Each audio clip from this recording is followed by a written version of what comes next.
Kamusta mga kabarangay, narito na ang update natin sa Barangay Ginebra. Justin Brownlee may gustong patunayan. Ang sikat na si Justin Brownlee, kilala sa kanyang husay sa paglalaro ng basketball, ay mayroong isang bagay na gustong patunayan sa kanyang mga fans. Hindi lang ito basta isang laro, ito ay isang pagsubok sa kanyang determinasyon, tibay ng loob, at patunay na kaya pa niyang magbigay ng husay sa korte kahit na may edad na. Sa bawat dribble, sa bawat tira, sa bawat depensa, nakikita ang kanyang pagnanais na patunayang mali ang mga nagdududa. Hindi lang ito para sa kanyang koponan, kundi para rin sa mga taong naniniwala sa kanya, sa mga sumusuporta sa kanya sa kabila ng mga pagsubok. Ang bawat tagumpay ay isang sagot sa mga nagsasabing tapos na ang kanyang panahon. Ngunit hindi ito madali. May mga araw na sumasakit ang kanyang katawan, may mga araw na tila ba'y wala na siyang lakas.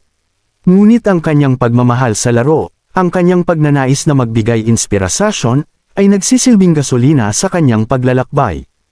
Ang kanyang mga fans, ang kanyang pamilya, ang kanyang mga kaibigan, sila ang kanyang inspirasyon. Sa huli, ang kwento ni Justin Brownlee ay hindi lang tungkol sa basketball. Ito ay isang kwento ng pagtitiis, pagsisikap, at pagmamahal sa laro. Ito ay isang kwento na nagpapakita na ang edad ay isang numero lamang, at ang tunay na lakas ay nagmumula sa loob. Isang kwento na mag-iiwan ng marka sa puso ng kanyang mga fans, at magbibigay inspirasyon sa marami pang iba.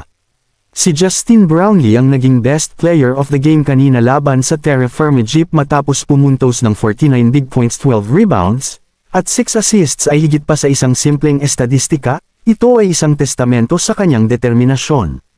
Sa likod ng mga numerong ito ay isang kwento ng isang veterano na may gustong patunayan, hindi lang sa kanyang mga kalaban, kundi higit sa lahat, sa kanyang sarili. Marahil ay may mga nagsasabi na, dahil sa kanyang edad, ay bumababa na ang kanyang abilidad. Marahil ay may mga pagdududa na kailangan niyang labanan. Ngunit ang larong ito, ang mga numerong ito, ay isang malakas na sagot sa lahat ng iyon. Ito ay isang pahayag, kaya ko pa. Hindi ito basta isang laro, ito ay isang deklarasyon ng kanyang patuloy na pagmamahal sa basketball, isang pagpapakita ng kanyang dedikasyon sa kanyang koponan, at isang inspirasyon sa lahat na huwag sumuko sa kanilang mga pangarap, gaano man kahirap ang pagsubok. Ang bawat dribble, bawat tira, bawat depensa ay puno ng pagsusumikap at pagnanais na patunayan na ang edad ay hindi hadlang sa pagkamit ng tagumpay. Ang 49 na puntos ay hindi lamang mga puntos, ito ay simbolo ng kanyang tibay, ng kanyang pagtitiis, at ng kanyang di matitinag na espiritu. Ito ang kwento ng isang alamat na patuloy na sumusulat ng kanyang sariling kabanata. Matapos ang matagumpay na laro, mas lalong lumakas ang loob ni Justin Brownlee. Hindi lamang niya napatotohanan sa kanyang sarili na kayapan niya, kundi pati na rin sa kanyang mga tagahanga at sa buong liga. Ang kanyang 49 na puntos ay naging inspirasyon sa marami, nagpapakita na ang dedikasyon at pagsusumikap ay higit na mahalaga kaysa sa edad. Ngunit hindi ito ang katapusan ng kwento. Ang tagumpay na ito ay nagsilbing gasolina para sa kanyang patuloy na paglalakbay. Mas lalo siyang nagsanay, mas lalo siyang nag-focus, at mas lalo siyang nagsikap na maging mas mahusay. Alam niya na ang bawat laro ay isang bagong hamon, isang bagong pagkakataon na patunayan ang kanyang kakayahan.